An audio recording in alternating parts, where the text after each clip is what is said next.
se entregado aos pés do Senhor e que Deus tem feito maravilhas. Eu gostaria que você nesse momento me desse um pouco da sua atenção. Nós temos cerca de 45 minutos para ministrar a palavra do Senhor.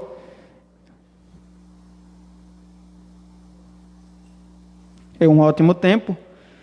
E eu creio que Deus vai falar ao seu coração. Eu louvo ao Senhor que Ele já confirmou a sua palavra através dos louvores. Abra sua Bíblia comigo nos Antigos Testamentos, o segundo livro do profeta Samuel, capítulo 6. Antigo Testamento, o segundo livro do profeta Samuel, capítulo 6. Eu confesso aos irmãos que eu nunca tinha pregado nesse texto e também nunca tinha presenciado alguém pregar nesse texto. Mas Deus é assim, Deus nos leva a pregar em lugares que Ele quer. Por isso que é bom estarmos dentro da vontade de Deus e que Deus Ele fale ao nosso coração, não aquilo que queremos ouvir ou que nós estamos talvez aí buscando ouvir, mas aquilo que Ele tem para nós nessa noite. Segundo livro de Samuel, 6, a partir do 1, verso 1. A leitura é um pouco extensa, mas se faz necessária para que o irmão entenda o que Deus quer falar com você nessa noite e não perca nada. Você que está ouvindo pelo rádio, pelo Facebook, peço sua atenção, pegue sua Bíblia. É um momento de reverência, vamos ministrar a palavra de Deus. Se você puder compartilhar a live pelo Facebook, fique à vontade, que mais vidas venham ser abençoadas com a palavra do Senhor. Diz assim: mais uma vez Davi reuniu todos os escolhidos de Israel, em número de 30.000. Davi se levantou e, com todo o povo que tinha consigo, partiu para Baalá de Judá, para de lá trazer a arca de Deus, diante do qual se invoca o nome do Senhor dos Exércitos, que se assenta acima dos querubins. Puseram a arca de Deus numa carroça nova e levaram da casa de Abinadab, que ficava numa colina. Uza e Aiô, filhos de Abinadab, conduziam aquela carroça. Levaram a carroça com a arca de Deus da casa de Abinadab, que ficava na colina, e Aiô ia diante da arca. Davi e toda a casa de Israel se alegrava diante do Senhor, com todo tipo de instrumentos de madeira, de faia, com harpas, liras, tamborins, pandeiros e símbolos. Quando chegaram à eira de Nacon, Uza estendeu a mão para segurar a arca de Deus, porque os bois tropeçaram. Então a ira do Senhor se acendeu contra Uza, e Deus o feriu ali por esta irreverência. E Uza morreu ali, ao lado da arca de Deus. Davi ficou irado, porque o Senhor havia irrompido contra Uza, e chamou aquele lugar Peri-Uza, até o dia de hoje. Naquele dia, Davi teve medo do Senhor e disse: como poderei levar comigo a arca do Senhor? Davi não quis levar a arca do Senhor para junto de si, na cidade de Davi, mas fez com que fosse levada à casa de Obed-Edom, o geteu. Assim, a arca do Senhor ficou na casa de Obed-Edom, o geteu, durante 3 meses, e o Senhor abençoou e a toda a sua casa. Avisaram o rei Davi, dizendo: o Senhor abençoou a casa de Obed-Edom e tudo o que ele tem, por causa da arca de Deus. Então Davi foi e com alegria trouxe a arca de Deus da casa de Obed-Edom à cidade de Davi. Quando os que levavam a arca do Senhor tinham dado 6 passos, Davi sacrificava um boi e um animal gordo. Davi dançava com todas as forças diante do Senhor. Ele estava cingido de uma estola sacerdotal de linho. Assim Davi, com todo Israel, levou a arca do Senhor com júbilo e ao som de trombetas. Amém? Esse é o texto que nós vamos fazer menção nessa noite. E eu gostaria que você tivesse muita atenção, se concentrasse em tudo aquilo que Deus vai falar no nosso coração. É um texto um pouco longo, mas eu tenho certeza que Deus tem preparado para nós uma mensagem da sua parte vinda do céu. Primeira coisa que eu quero que os irmãos entendam, que é bem simples, é que esse contexto aqui, para que a gente entenda, é necessário a gente fazer uma leitura muito extensa da Bíblia. Então eu tive que retornar ao primeiro livro de Samuel e ler quase todo ele, para entrar no segundo livro de Samuel e entender todo o contexto. Para que os irmãos entendam o que significava a arca, chamada Arca da Aliança ou Arca do Concerto no Antigo Testamento, ela significava a presença de Deus. Dentro dessa arca tinha 3 coisas maravilhosas e que simbolizavam cada uma delas algo extraordinário. Tinha a vara de Arão que florescera, tinha maná e tinha as tábuas dos mandamentos que significavam a lei de Deus, a aliança com o Senhor. E esta arca era uma das coisas que ficava dentro do templo do Senhor, do santuário de Deus. E esta arca simbolizava a presença santa de Deus. Ela ficava no Santo dos Santos. E é justamente sobre esta arca e sobre a presença de Deus que nós vamos falar nessa noite. Então peço que você entenda de uma vez por todas aquilo que Deus quer falar ao nosso coração. Porque a Bíblia vai nos mostrar, se formos voltar toda a Bíblia, que houve um período que Deus, Ele que regia o povo de Israel. Era Deus que colocava homens e tirava homens para dirigir o seu povo. Mas chegou um tempo que a nação de Israel não queria mais que Deus governasse ela. E começaram a reclamar e pedir um rei. E disseram ao profeta: Senhor, manda-nos um rei. As nações têm seus reis, nós queremos também um que a gente possa escolher. E Samuel foi falar com Deus, triste, dizendo: Senhor, o povo pede um rei. E Deus disse: não se entristeça, Samuel. Conforme o povo quer, o faça. Deles a eles um rei. E a Bíblia diz que Deus, Ele concede um rei a Israel. E este rei foi Saul. E eu gostaria de frisar que Saul foi o pior rei de Israel. Foi a pessoa que não obedeceu a Deus. Foi a pessoa que não priorizou as coisas da sua história.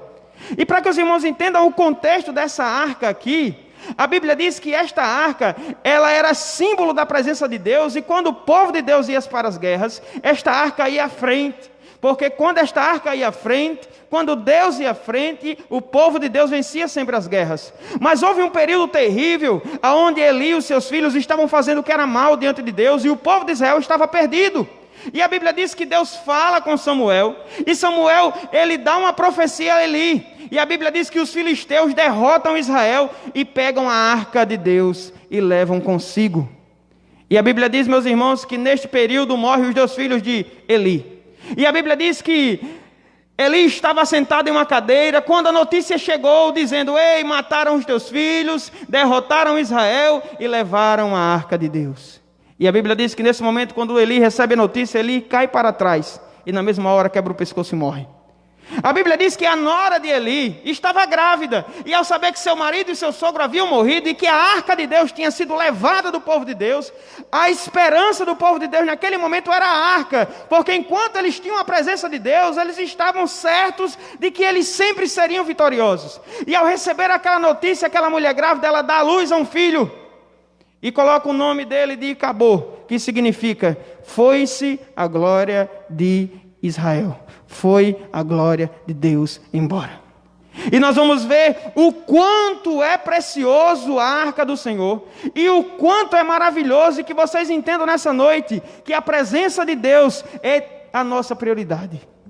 A presença de Deus na vida de um crente tem que ser todos os dias a sua prioridade. Um crente que não busca Deus em oração, que não busca essa presença em sua vida, ele está dizendo para Deus: Senhor, eu não priorizo o Senhor em minha vida. Então você que está ouvindo, meu querido ouvinte, você que está no templo, que a partir de hoje os seus dias comecem com uma oração dizendo: Senhor, que a tua presença seja comigo durante este dia. Que ao dormir e ao se deitar você diga: Senhor, que a tua presença seja comigo durante minha noite de sono. Que você ir ao seu trabalho, você fazer qualquer atividade, você: Senhor, ser comigo e com a tua presença esteja em minha vida. Porque é a presença de Deus que nos dá a vitória em qualquer circunstância. Irmãos, a arca de Deus havia sido levada. Os filisteus levaram a arca de Deus. E para piorar a situação, colocaram a arca de Deus num templo pagão, onde tinham as suas idolatrias. E a Bíblia diz que colocaram a arca de Deus no templo pagão, e no outro dia, quando chegaram no templo, a cabeça da estátua estava no chão. Consertaram a cabeça da estátua. Foram no outro dia, quando chegaram, a cabeça da estátua e as mãos estavam no chão. Consertaram, quando foi no outro dia, toda a estátua estava no chão. E eles se aterrorizaram com a presença de Deus naquele lugar. E a Bíblia diz que eles pegam a arca e levam para outro território, para tirar daquele lugar onde eles estavam. E a Bíblia diz que muitos homens foram feridos com tumores, e ninguém tinha explicação do que era aquilo, e o povo se aterrorizando. Para finalizar, eles pegam a arca de Deus e devolvem a Israel. Colocam a arca de Deus através de animais, e essa arca vai até a cidade. E chegando nessa cidade, comunicam aos sacerdotes e levam para a casa de Abinadab. E esse texto que nós lemos aqui é Davi indo buscar a arca de Deus na casa de Abinadab. Mas o que eu quero dizer para os irmãos, que vocês entendam, é uma coisa simples. Saul assumiu o reinado de Israel e não se importou de pegar a presença de Deus. Davi assumia o reinado de Deus, mas não queria saber da arca do Senhor. E esta arca ficou por cerca de 70 anos esquecida na casa de Abinadab, sem reverência, sem honra. E todos sabem o que acontece com a vida de Saul. Todos sabem como foi o reinado de Saul. Foi terrível, mas sabe por quê? Porque o crente, ele pode ter tudo, mas se o crente não tiver a presença de Deus, ele é destruído. O crente, ele pode ter todas as coisas. Ele pode ter dinheiro, ele pode saber cantar bem, pode saber pregar bem, ele pode saber se vestir bem, falar bem, ser alegre, fazer o que ele quiser. Mas se ele não tiver a presença de Deus na sua vida, a sua vida não vale nada. Quantas pessoas estão no mundo afora, têm de tudo, são felizes, mas não tem o principal, a presença santa de Deus em sua vida. E essa presença é a que faz a diferença na vida da igreja e na nossa vida como cristão. É a presença de Deus que faz a diferença no ministério de cada um. Olha que Davi aqui assumia o reinado. Saul havia morrido. Só que antes de Davi voltar a Jerusalém e começar o seu reinado, a primeira atitude de Davi como rei foi: ei, onde está a arca de Deus? Aonde está a presença de Deus? Vamos buscar ela para cá, porque eu só começo a reinar quando a arca de Deus, a presença de Deus estiver aqui diante de mim. E com isso que aprendemos, irmãos, é que sem a presença de Deus em nossas vidas, nada dá certo, tudo dá errado, não há solução para as nossas vidas.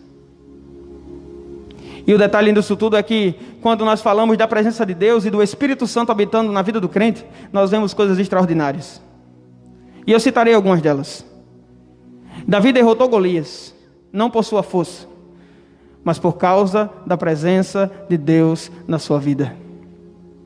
Sansão, ele rasgou um leão ao meio, não por sua força, mas porque a presença de Deus estava em sua vida. A Bíblia diz que com a queixada de um jumento fresco, Sansão derrotou 1000. Por sua força não, porque a presença de Deus estava na vida de Sansão. A Bíblia diz que em um determinado momento Sansão chegou na cidade e arrancou os umbrais, colocou nas costas. A Bíblia menciona que pesava cerca de 300 quilos e Sansão andou muitos quilômetros. Por sua força não, por causa da presença de Deus. É por causa da presença de Deus que os milagres acontecem, que as maravilhas aparecem, que tudo se faz novo. Sabe por que é que você está aqui nessa noite? É por causa que a presença de Deus um dia foi até você e te trouxe para mais perto. É a presença de Deus, irmãos. Se você abrir sua Bíblia no livro de Atos, você vai ver o quanto é importante a presença de Deus na vida do crente. Se você olhar para a vida de Jesus, você vai ver o quanto é importante a presença de Deus na vida de um servo do Senhor. Porque Jesus, só depois que o Espírito Santo desceu sobre a sua vida, ele inicia o seu ministério. Depois de 30 anos, quando o Espírito Santo de Deus desce sobre a vida de Jesus no Jordão, quando ele estava sendo batizado nas águas, Jesus inicia ali o seu ministério. Por quê? porque só podemos fazer a obra de Deus com a sua presença.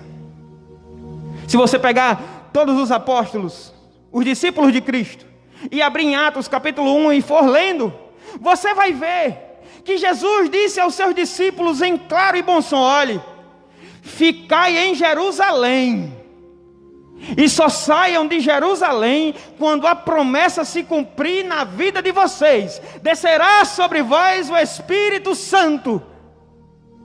Ficai lá até isto acontecer, conforme o profeta Joel havia profetizado. E a Bíblia diz que o Espírito Santo desce sobre o povo, e muitas vidas falavam em línguas estranhas. A Bíblia diz que vinha um vento sobre todo aquele lugar, e eles falavam línguas como que de fogo.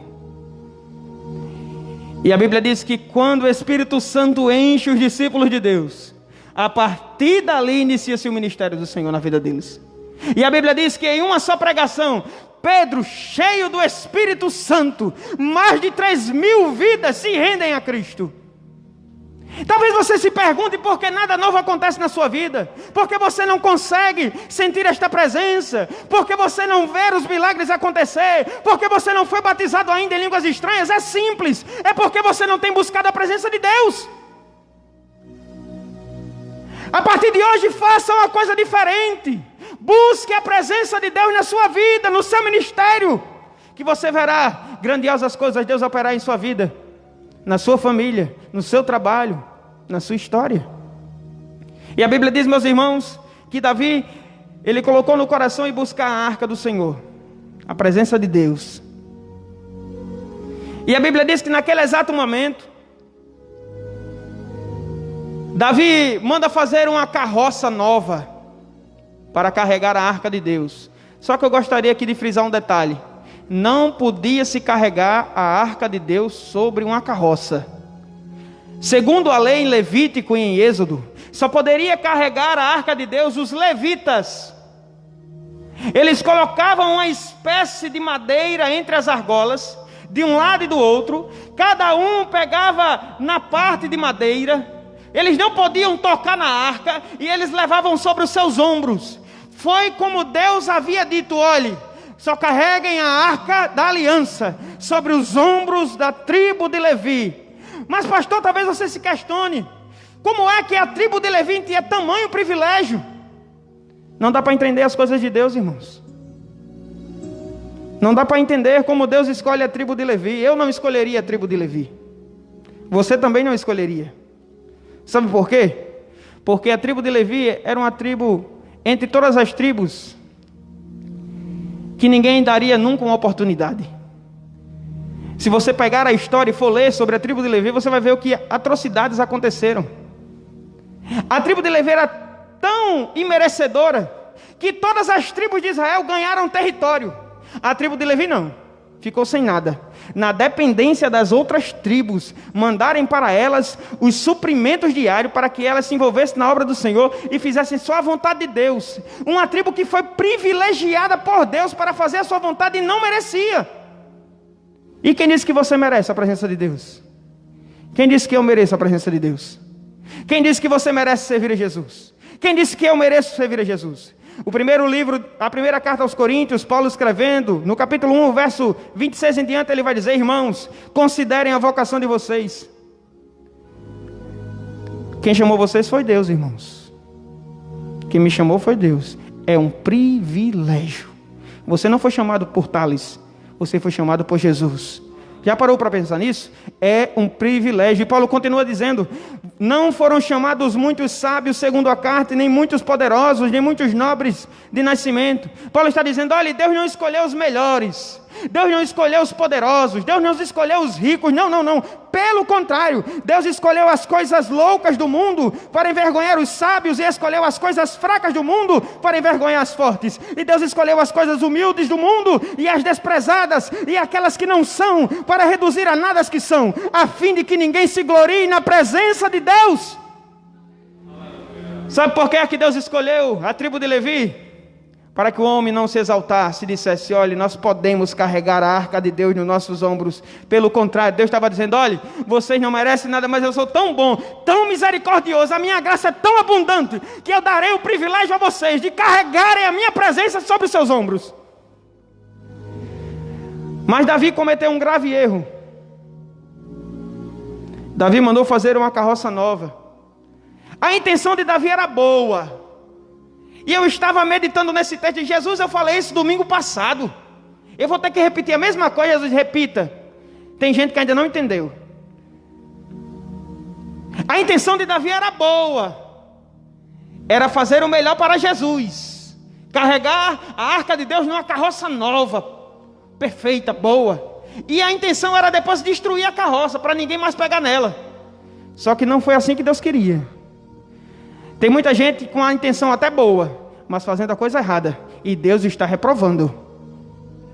Tem gente que está com um desejo até legal, mas não está dentro da vontade de Deus, então tome cuidado.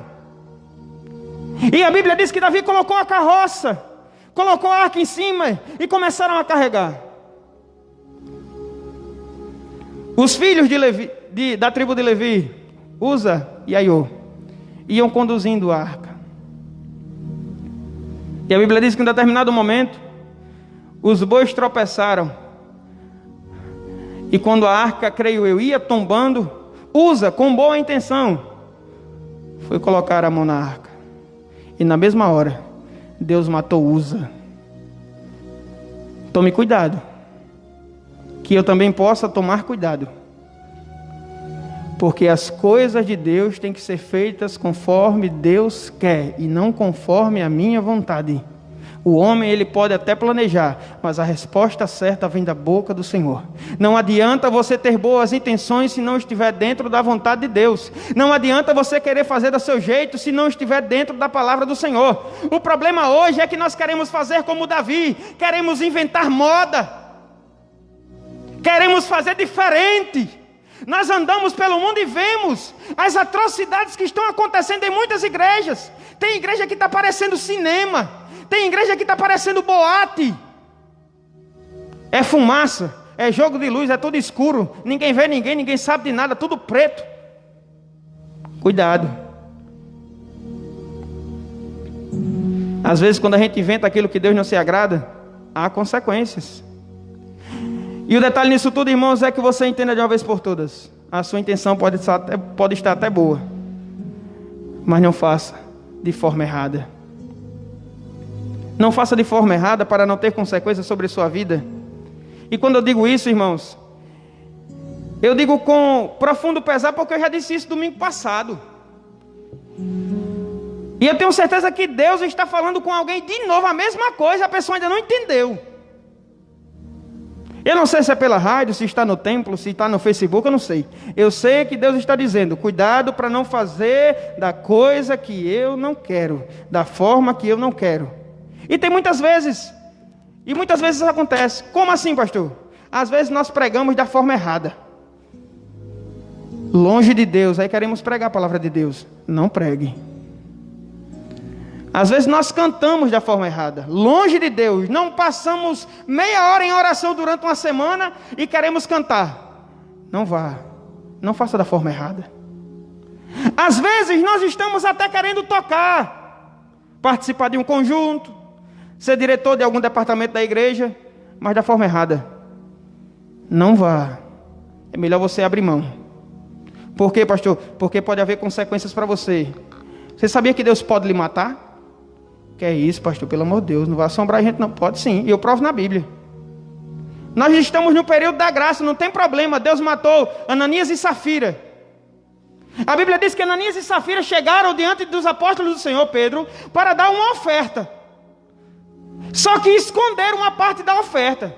Eles venderam os seus bens e colocaram no coração a ofertar na casa de Deus, e trouxeram o dinheiro para os pés dos apóstolos. Só que chegando aos pés dos apóstolos, eles esconderam uma parte do dinheiro, não deram todo. E Pedro questiona: é isso aqui? É. Pedro, olhando para ele, disse: Ananias, por acaso você poderá enganar a Deus? Por acaso você poderá enganar o Espírito Santo? Na mesma hora, Ananias caiu morto. Puf. E a Bíblia diz que levaram Ananias para sepultar. Poucos instantes depois, chega sua esposa Safira. E Pedro faz a mesma pergunta: vocês venderam aquilo por tal preço? Me diga. E a mulher de novo, mentindo: foi por tal preço. Aí Pedro novamente: vocês pensam que tem como enganar o Espírito Santo? Estão às portas aqueles que levaram o teu marido. Na mesma hora aquela mulher morre.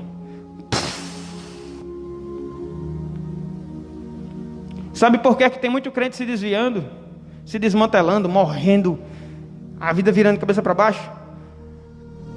Porque quer fazer as coisas para Deus de todo jeito. É simples. Não pense que Deus vai permitir eu ou você fazer as coisas para Ele de qualquer maneira. Não se engane. A Bíblia é clara em nos mostrar no livro de Gálatas, no capítulo de número 6. Verso 9 diz assim: e não nos cansemos. Um momento. Gálatas, capítulo 6, a partir do verso 6. Mas aquele que está sendo instruído na palavra, compartilhe todas as coisas boas com aquele que o instruiu. Não se engane. De Deus não se zomba, pois aquilo que a pessoa semear, isso também colherá. Quem semeia para a sua própria carne, da carne colherá corrupção. Mas quem semeia para o Espírito, colherá vida eterna. Não se engane. Não temos como enganar Deus, irmãos. Não temos como enganar o Espírito Santo de Deus. Olhe que a Bíblia diz que Davi se alegrava. Davi ia tocando todos os instrumentos de Davi, dançando de alegria, fazendo a coisa errada e dançando. Tem muito crente assim, está no pecado, está na prostituição, está em muitos vícios, mas está se alegrando. Parece que não tem nada acontecendo. Calma, vai chegar o dia que os bois vão tropeçar e Deus chegará com juízo. Deus não se deixa escarnecer, irmãos. Vai chegar um momento que Deus vai barrar a sua vida, ou a minha. Quantas vidas foram barradas por Deus? Porque as pessoas querem fazer as coisas de toda maneira para Deus, de todo jeito. A questão que eu lhe pergunto bem simples é: durante toda essa semana, qual foi o tempo que você abdicou para estar na presença de Deus? Pare para pensar comigo. Qual foi o período que você se ajoelhou, se prostrou diante de Deus? Senhor, tem misericórdia de mim. Que você disse: Jesus, me enche com a tua presença. Pare para pensar. Você que canta, você que prega, você que toca, você que faz algo para Deus. Quantas vezes você diz: Senhor, antes, muito antes de eu pegar o microfone, me enche com a tua presença. Sem a presença de Deus, irmãos, as coisas não vão fluir. As coisas não acontecem. As coisas tendem a piorar em nossa vida. E isto é sério. Muito sério. Tem muita gente por aí fazendo para Deus de todo jeito, no pecado, no erro, da forma errada, e não estão nem aí. Há pessoas que acham normal. Acham que para Deus pode ser de qualquer jeito. E tem um detalhe: não pense que Deus não está vendo. Lembre de Jonas. Deus dá uma ordem a Jonas: olha, vá para lá, Nínive, pregue para o povo. Jonas vai o contrário, vai para Tarso. E a Bíblia diz que Jonas se esconde no convés do navio. Não tem como se esconder de Deus, irmão. Você pode ir para dentro do banheiro, para trás das paredes, para debaixo da cama, para onde você quiser, para Natal, para Mossoró, para outro lado do mundo. Não tem como se esconder de Deus, não. Se você estiver pecando aqui ou no Japão, é pecado e Deus está vendo. Se você estiver fazendo as coisas para Deus errada, talvez seu pastor não veja, o seu líder não veja, mas Deus está vendo. E a Bíblia diz que Deus, Ele faz acontecer uma tempestade, jogam Jonas no mar. Deus envia um grande peixe e engole Jonas. E tem um detalhe: nas profundezas do mar, Depois de 3 dias, Jonas faz uma oração. E Deus ouviu. Sabe por quê? Porque Deus está presente em toda a terra. Aonde uma vida arrependida clamar pela sua presença, pela sua infinita graça, Ele chegará com providência. Uza morreu. E Davi ainda ficou com raiva. Fazendo o errado, ainda ficou chateado com Deus. Tem crente que é assim.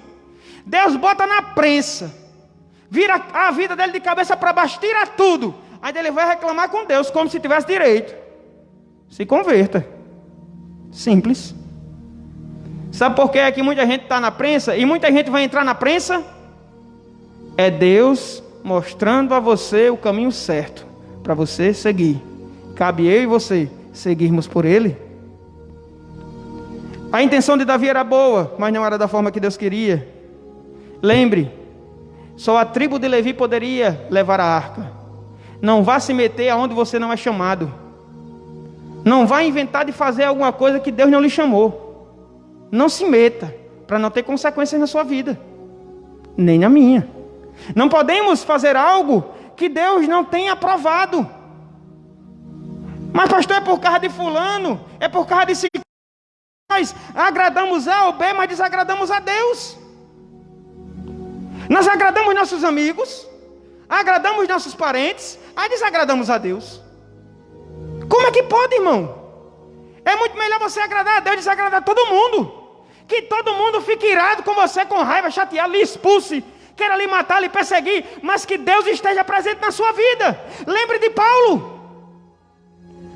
Deus tem um encontro com Paulo. E a partir daquele encontro de perseguidor, Paulo agora passa a ser perseguido. Mas a presença de Deus estava na vida de Paulo. Paulo foi apedrejado, apanhou de vara, passou fome, naufrágios, noites perdidas de sono, perseguição, perigo entre irmãos mentirosos e falsos. Passou por todo tipo de coisa, mas tem um detalhe: a presença de Deus estava na vida de Paulo, e Paulo vai escrever em Filipenses: tudo posso naquele que me fortalece. Paulo estava dizendo para nós, irmãos, é melhor ter a presença de Deus na sua vida, é melhor ser cheio de Deus na sua história, do que você ter todas as regalias do mundo. A prioridade do crente tem que ser Deus. Você foi chamado por Ele, é para andar com Ele, é para se alegrar na presença dEle, é para dar glória a Ele, é para dar todas as honras a Ele, a Deus. Tudo é dEle, tudo é por meio dEle, para Ele são todas as coisas. Então glória a Ele para todo sempre. Pastor, pequei. O senhor está pregando aí, Deus está me dizendo que eu estou pecando, não tem problema. Davi também pecou, mas Davi tomou uma atitude. Tome uma atitude nessa noite. E qual é a atitude, pastor, que eu tomo? Salmo 51, a partir do verso de número 10, Davi disse: cria em mim, ó Deus, um coração puro, e renova dentro de mim um espírito inabalável. Não me lances fora da tua presença, nem me retires o teu santo espírito. Restitui-me a alegria da tua salvação e sustenta-me com o espírito voluntário. Davi queria dizer para Deus: Senhor, me tire tudo. Tire reino, tire minha coroa, tire meus servos, tire os ouros que me cercam, tire minha família, me tire tudo, mas não me tire da tua presença. Irmãos, se a presença de Deus sair da nossa vida, acabou. Se a presença de Deus sair da tua história, acabou. Então por que é, irmão, que nós não damos valor à presença de Deus? Fazemos como Saul. Tinha tudo. Tinha o templo, tinha a mesa da preposição, tinha o candelabro, tinha todas as coisas, mas a arca de Deus não estava no lugar que era para estar. A presença de Deus não estava. Às vezes nós temos Bíblia, temos roupa de crente, viemos para a igreja, mas não temos a presença de Deus na nossa vida. Seja cheio da presença de Deus. Nós temos que ser cheios da presença de Deus, meu irmão. Cheios. A presença de Deus tem que estar em nossa vida. Que nós sejamos tudo menos pessoas que não andam na presença de Deus. Ah, irmãos, quando estamos na direção de Deus, as coisas acontecem. Quando estamos na direção de Deus, tudo é diferente. Quando prestamos reverência à presença santa de Deus, as coisas mudam. Porque a Bíblia diz que Davi ficou com medo diante daquilo tudo. Pegou a arca de Deus e levou para a casa de Obed-Edom. Um homem que era geteu, que eu também não iria escolher ele, mas Deus não escolhe como o homem escolhe, Deus escolhe de uma forma diferente. Você e eu não iríamos escolher Davi nunca, mas Deus escolheu Davi. O povo pediu Saul. Aí Deus olha para dentro de um curral, no meio de um monte de ovelhas, e diz: eu quero esse menino aqui, ó. Esse menino não tem dinheiro, esse menino não tem formosura, esse menino não tem status sociais, a família dele é pobre, mas ele tem uma coisa, ele é segundo o meu coração. O crente, ele pode não ter nada, mas ele tem que ter a presença de Deus em sua vida e ser segundo o coração do Senhor. Então que a partir de hoje você possa entender de uma vez por todas que o que Deus quer de nós como igreja é que sejamos cheios da presença de Deus. Quando a presença de Deus está sobre nossa vida, milagres acontecem. Tudo acontece, irmão. Poderia passar a noite todinha citando aqui o que a presença de Deus fez acontecer na vida de muita gente. De muita gente. E a Bíblia diz que levam a arca para a casa de Obed-Edom. E a arca passou lá 3 meses na casa de Obed-Edom. E a presença de Deus fez com que a casa de Obed-Edom e tudo o que havia na casa de Obed-Edom prosperasse. E eu quero aqui lhe mostrar uma coisa interessante. Quando não prestamos reverência à presença de Deus, nada muda na nossa vida. Você vai continuar, ou eu, aquele mesmo crente, sem vida, sem presença, sem mudança. É a mesma coisa. O mesmo crente não muda. As mesmas ruindades, a mesma vida de pecado, as mesmas besteiras, continua a mesma coisa. Sabe por quê? Porque não estamos buscando a presença de Deus. Porque eu disse a vocês no início da pregação que esta arca aqui passou 70 anos na casa de Abinadab. Mas a Bíblia não vai dizer que aconteceu nada na casa de Abinadab. Sabe por quê? Porque não prestaram reverência à arca de Deus como era merecida. Mas o geteu, penso eu, a Bíblia não diz. Imagino eu, que quando a arca foi chegando diante da sua casa, disse: epa, está vindo para cá a presença de Deus, viu? Total reverência. Não é qualquer um que vai entrar na minha casa, não. É a presença de Deus. Meus filhos, mulher, todo mundo aqui, olha. A presença de Deus está entrando aqui dentro de casa. Reverência total. Aquilo que vocês faziam de errado não pode fazer mais. Aquela vida de forma leviana e pecadora não pode ter mais. Porque a presença de Deus está aqui. É total reverência. Ah, irmão, se nós tivéssemos reverência à presença de Deus, tanta coisa ia mudar na nossa vida. Até mesmo quando a gente fosse falar uma palavra que não deve, a gente ia lembrar: Jesus está do meu lado, eu não posso falar não. Sabe por quê? Porque tem momentos que tem alguns crentes que na presença do pastor é um santo. Até a voz muda. Pai do Senhor, pastor, homem de Deus. Mas quando o pastor vira as costas, vira um demônio. Um certo dia um rapaz me contou, que foi um fato verídico, não sei quem.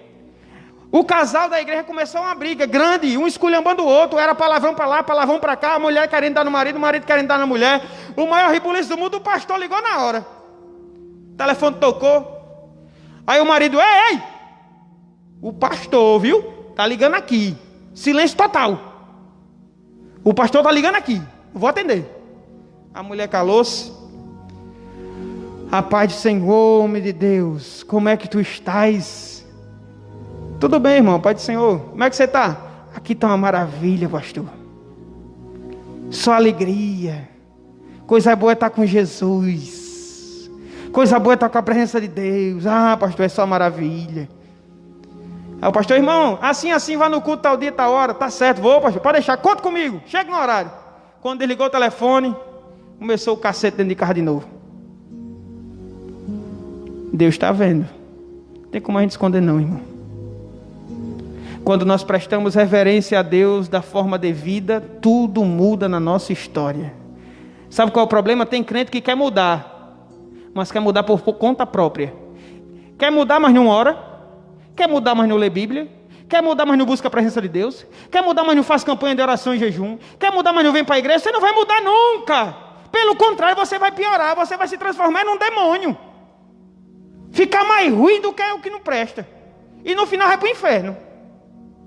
Não temos como fazer nada, irmão, se não buscarmos a presença de Deus.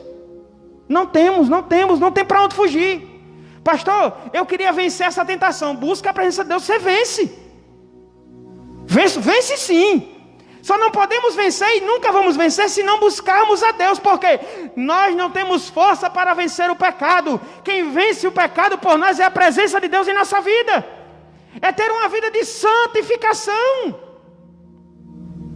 Você parou para analisar um dos textos da Bíblia muito forte que tem? Eu vou ler aqui para vocês. Olha o que é que diz aqui. Gente infiel. Tiago 4:4. Gente infiel. Vocês não sabem que a amizade do mundo é inimizade contra Deus? Aquele, pois, que quer ser amigo do mundo se torna inimigo de Deus. Isso aqui é forte, irmão. Aquele que quer ficar amigo do mundo, ele se constitui, ele declara: eu sou seu inimigo, viu, Deus? É o texto que diz. E continua dizendo: ou vocês pensam que o que está escrito aqui na Bíblia é em vão? É assim que está escrito aqui. Que a Escritura diz. Olha o que a Bíblia diz. É com ciúme que por nós anseia o Espírito Santo, que Ele fez habitar em mim e em você. Antes a presença de Deus era carregada nos ombros. Hoje a presença de Deus é carregada dentro de nós. Para onde nós vamos, a presença de Deus está conosco. Então pare para pensar. Os lugares que você frequenta ou eu frequento, as coisas que nós fazemos, o que ingerimos, o que pensamos. Lembre, o Espírito Santo está dentro de nós, vendo tudo e participando de tudo. Cuidado, porque como a arca não deu certo nas terras dos filisteus e tudo piorou, Deus só habita em um lugar santo. Deus só habita em um templo que é dele. A Bíblia diz que somos templo e moradas do Espírito Santo de Deus. A primeira epístola de Pedro vai nos dizer o seguinte.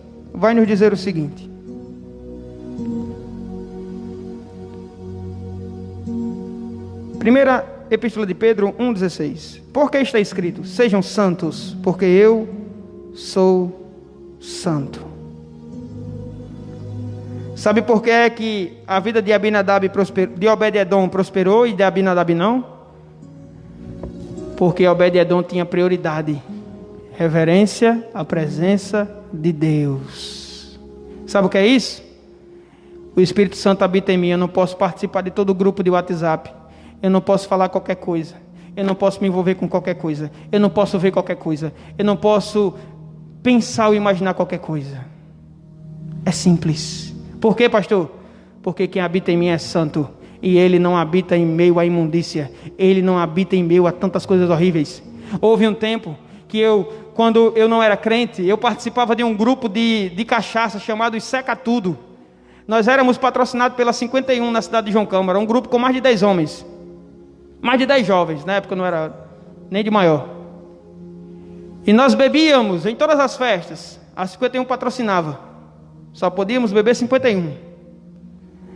E esse grupo se desfez aos poucos. Ainda continua com outras pessoas, mas não mais comigo e nem com alguns outros, porque casamos, eu cheguei até Jesus, Jesus chegou até mim, mudou a minha vida, então não podia participar mais.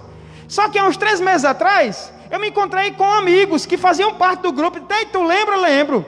A gente tem um grupo no WhatsApp, tá todo mundo lá, os meninos com saudade e tudo. Tinha como tu entrar não? E tudo. Eu disse: bote lá eu para ver. Botei, me colocaram no grupo. Não demorou 1 hora não, irmão. Não demorou 1 hora não. Eu falei no grupo, dei a paz do Senhor, disse que estava feliz, que agora eu servia Jesus, que eu era pastor.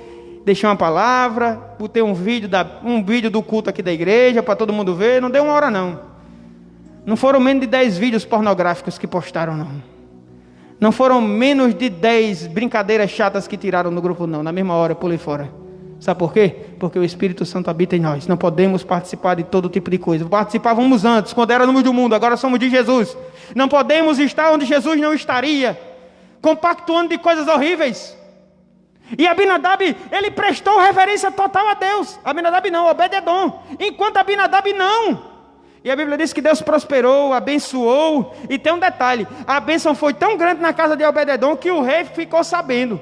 Chegou a notícia para o rei: ei, homem, eu fiquei sabendo que lá em Obed-edom o negócio está bom.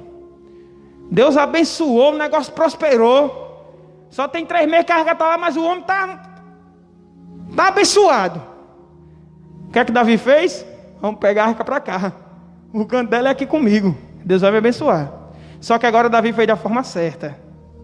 Aí deu certo.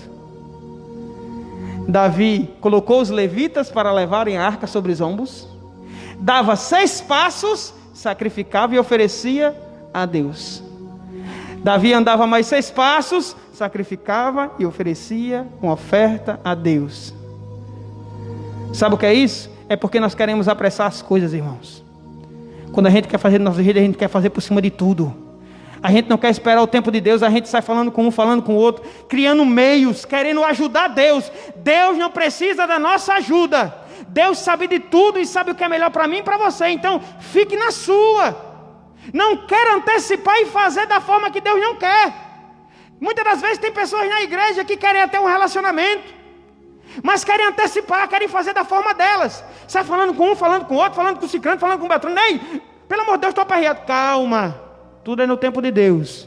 Deus tem a pessoa certa para você. Deus tem a vida certa para você. Deus tem um tempo certo para a sua vida e para a minha. Não podemos querer fazer como Davi, porque senão os bois vão tropeçar e a coisa vai piorar para o nosso lado.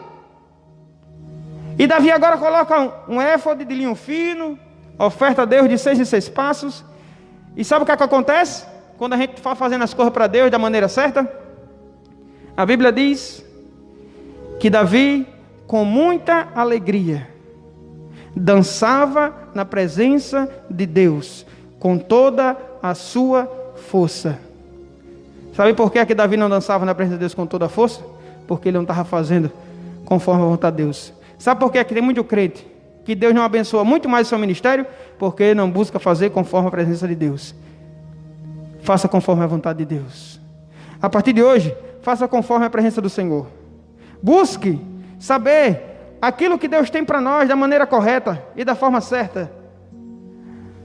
Porque uma coisa é certa: quando fazemos conforme a vontade de Deus, tudo vai de vento e polpa. As coisas vão dando certo. Sabe por que muita gente não é abençoado? Na ótica financeira, na ótica espiritual, com dons, com maravilhas, com milagres, com bênção? Porque não querem fazer da forma certa. Querem fazer do jeito deles. E a vida vai de mal a pior. As coisas vão só tropeçando. A partir de hoje, faça do jeito que Deus quer. Do jeitinho que Deus quer. Do jeitinho que está escrito. Você vai ver como tudo vai mudar na sua vida e na minha. Essa era a mensagem que eu tinha para nós nessa noite. Que Deus colocava no meu coração. Desde ontem pela madrugada até as 3 da manhã eu fiquei estudando. Fui dormir. Acordei com essa mensagem.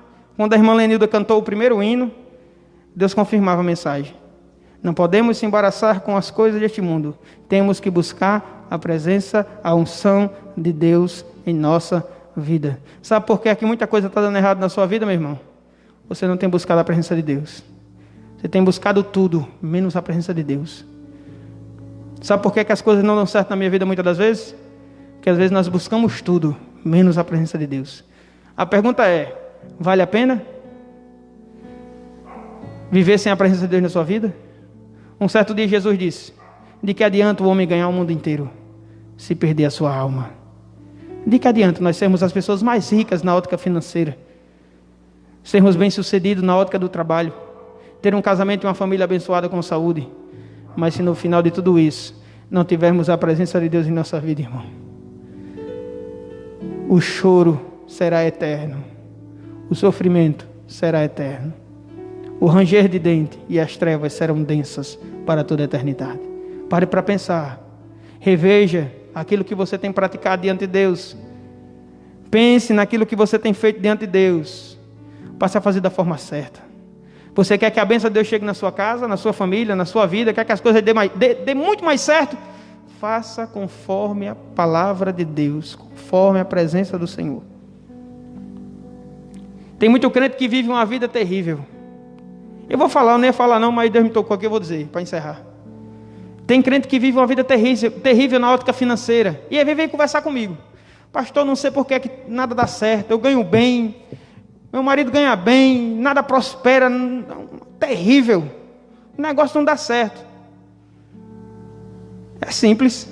Pratica o que está na Bíblia, que você vai ver as coisas melhorarem. E como assim praticar o que está na Bíblia, pastor? A Bíblia diz que quando não abençoamos a obra de Deus da forma que Deus quer, é como colocar o nosso dinheiro num saco furado. A gente coloca e nunca muda a nossa vida. Continuamos as mesmas pessoas estagnadas na vida financeira, nunca temos nada de melhor. Tem pessoas que já eram para estar num carro zero, talvez. E aqui eu não estou pregando prosperidade não, e mesmo se eu tivesse, Deus é um Deus próspero. Mas eu quero que você entenda que há coisas que não acontecem na nossa vida porque nós negligenciamos a presença de Deus e a palavra de Deus por nosso próprio benefício. Não queremos abrir mão, muitas das vezes, de obedecer a palavra de Deus, queremos obedecer a nossa própria vontade, e é aí que nos perdemos. E é aí que nos perdemos, irmãos. Obedeça.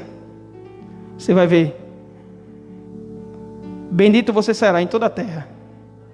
O crente que vive em obediência, segundo está em Deuteronômio, aonde ele pisar será abençoado. Aonde ele for, a bênção de Deus vai com ele. Aonde ele chegar e colocar suas mãos, Deus vai abençoar. Sabe o que é isso? É a promessa de Deus para nossas vidas. A Bíblia diz que todas as coisas cooperam para o bem daqueles que amam a Deus. E sabe quem são aqueles que amam a Deus? Aqueles que amam a presença de Deus na sua vida. Então todos os dias, não se esqueça, você tem um compromisso e eu tenho um compromisso. Não com o nosso emprego, não com a nossa família, não com nossos afazeres. A primeira prioridade que temos no nosso dia é com a presença de Deus. No decorrer do nosso dia, com a presença de Deus. Na nossa noite, presença de Deus. Se pela madrugada você se acordar e disser assim, pastor, eu estava sem sono, não. É o Espírito Santo, meu filho, vem para a minha presença. Lembra de Samuel? Samuel se acordou algumas noites, não entendia. Aí chegava diante dele e disse, Eli, eu não entendo, você me chamou? Não, não foi eu não. E por 3 vezes chegou diante dele, Eli, você está me chamando? Não estou não. Quando a voz lhe chama, diga assim, eis-me aqui. Sabe quem era que estava chamando Samuel? Deus. Quantas noites Deus tem nos chamado, irmão, aqui, através da pregação da palavra.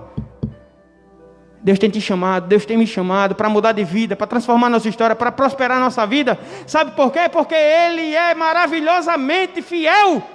Deus, Ele tem derramado a sua graça sobre nossa história, nos dado o privilégio de ouvir o céu, a sua direção. O problema é que nós não queremos entrar na direção de Deus.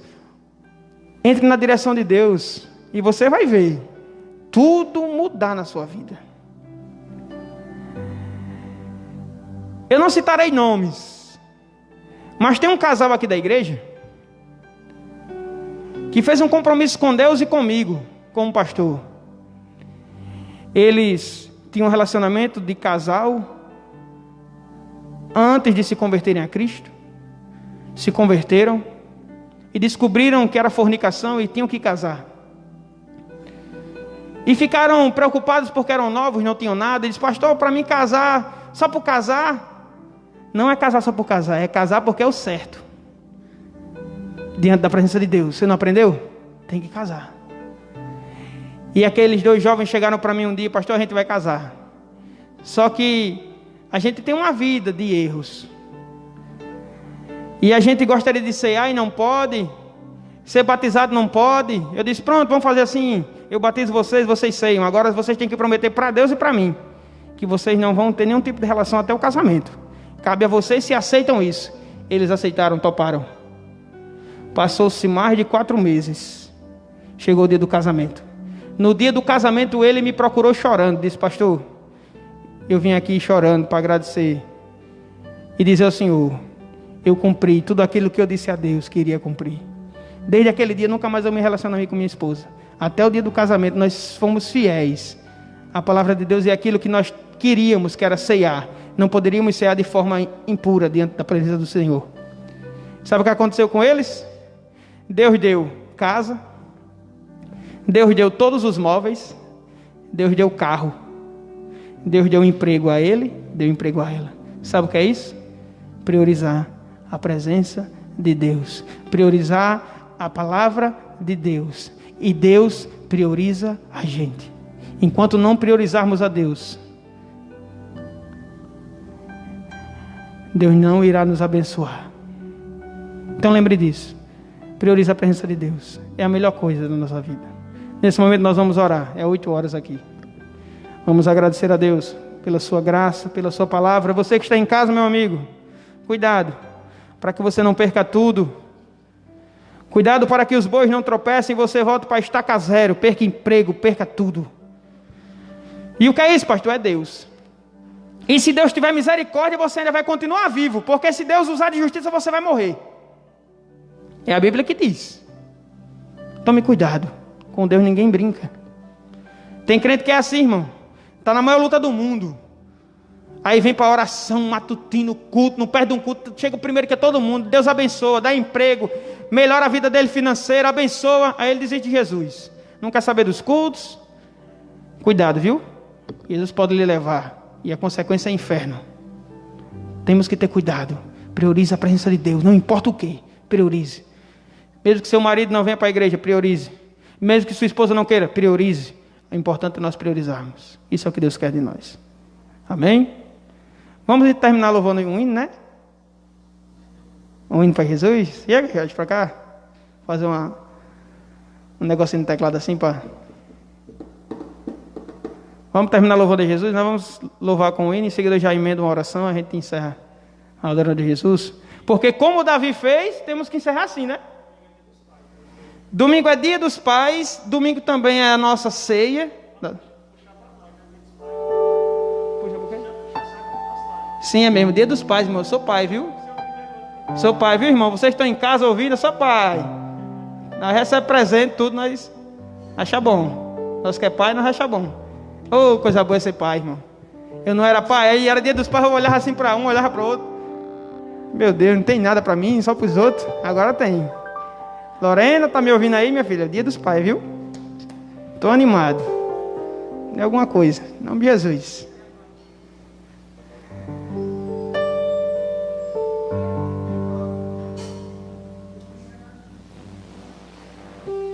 Vou louvar um hino aqui que faz tempo que eu não louvo. E você que está aí, Deus falou ao seu coração. Você está ou estava fazendo algo que não agradava a Deus, estava longe da presença do Pai, como o filho pródigo naquela parábola. A Bíblia diz que o filho pródigo, ele se ausentou da presença do Pai. Mas em certo momento ele reconheceu que era muito melhor estar na presença do Pai, porque até os empregados do seu pai tinham do bom e do melhor. E ele volta. E isso nos ensina coisas grandiosas. Então que nessa noite você volte. Você que está um pouco triste, afastado, hoje é noite de você retornar a Cristo, de você entregar a sua vida ao Senhor. Você que nunca entregou a sua vida a Jesus, entregue. Prove desta presença tão preciosa. Eu fui criado com meu pai tão carinhoso. Eu tinha tudo, paz, amor, era demais. Até que um dia, sem pensar, caí no mundo. Me enganou o inimigo tão sagaz. A minha parte da herança peguei toda. Meu pai me olhando tão tristonho a chorar, dizendo: o meu filho amado vai embora. Eu fico orando para um dia ele voltar. Vou me levantar e dizer ao meu pai: pequei contra ti, não mereço viver. Eu não sou digno de ser chamado filho teu, perdoa-me.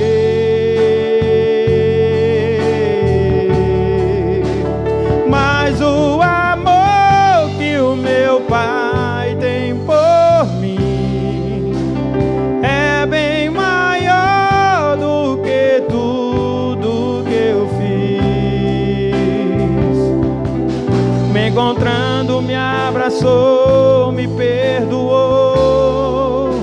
e hoje sou feliz.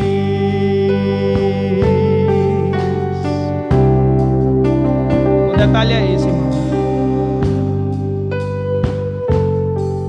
Louvado seja o nome de Jesus. No mundo eu pensava que tinha amigos, gastava tudo, só queria o meu prazer. Até os porcos tinham os seus alimentos,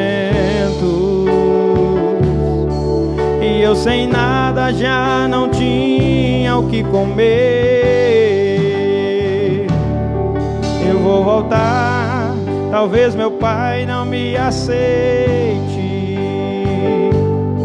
mas vou tentar, quem sabe ele me perdoou, dizendo: o meu filho amado vai embora.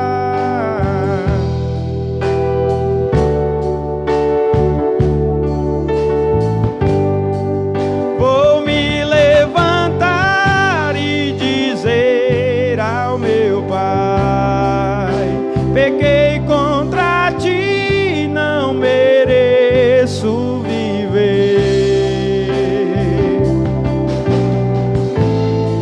Me abraçou, me perdoou,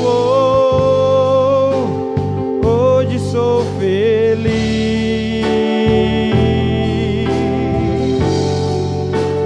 Mas o amor que o meu pai tem por mim é bem maior do que tudo que eu fiz. Me abraçando, me abraçou, me perdoou, hoje sou feliz.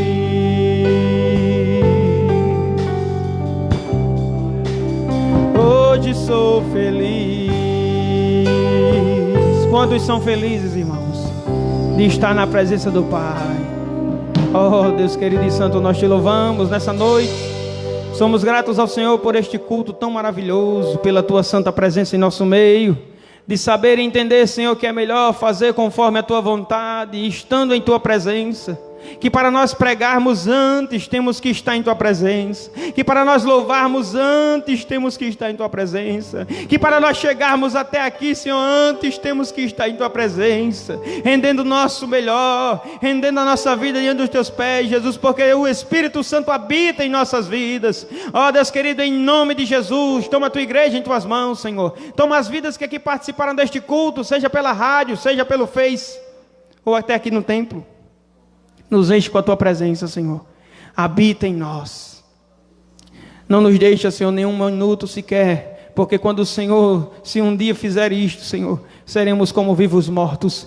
Mas fica conosco todo momento em nossa vida, Senhor, porque assim venceremos, assim conquistaremos, assim seremos abençoados pela tua santa presença.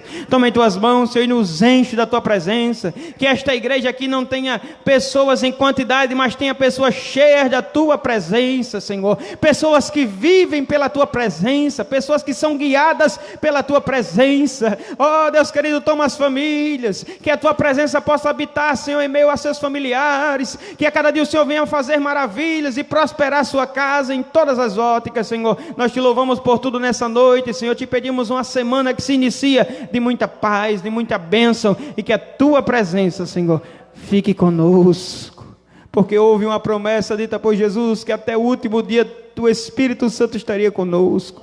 Oh Deus querido, que o teu Espírito Santo esteja conosco sempre, Senhor. Ainda que as pessoas nos faltem, mas que a tua presença esteja conosco. Ainda que os recursos faltem, Senhor, que a tua presença continue conosco. Ainda que todas as coisas se perturbem, Senhor, mas que a tua presença esteja conosco, Senhor. Estar em tua presença e estar feliz, estar em tua presença e estar satisfeito, estar em tua presença e estar em segurança. Em tua presença nós somos mais que vencedores em Cristo Jesus. Nós te amamos, Senhor, te louvamos por tudo e te pedimos: salva mais vidas, resgata, Senhor, muitas vidas que estão a participar deste culto. Chega com a tua providência e com a tua palavra a cada dia, edificando e consolando os corações, que teu Espírito Santo convença o homem do pecado, da justiça e do juízo. Nós te louvamos, Senhor, por tudo. Te pedimos, nos leva para casa em segurança. Que terça-feira, Senhor, venhamos estar aqui no culto, adorando e exaltando o teu nome, mais uma vez, orando e buscando a tua presença. Que todos os dias nós venhamos buscar a tua presença. Assim nós oramos, somos gratos ao Senhor por mais uma noite em tua presença, em nome de Jesus. Amém. Estenda nas vossas mãos. Que o amor de Deus, que a graça do Senhor e Salvador Jesus Cristo, que a comunhão e consolação do Espírito Santo seja com todos, hoje e para todos, sempre que todos possam dizer amém. Que Deus te abençoe e te guarde em nome de Jesus. Terça-feira às 7h30, culto de oração. Quem estará pregando é o nosso irmão Gessé. Estará trazendo a palavra do Senhor terça-feira aqui no culto. Você participe. E domingo, lembre, culto de Santa Ceia. E também vamos adorar o Senhor em comemoração ao Dia dos Pais, em nome de Jesus. Deus te abençoe e te guarde.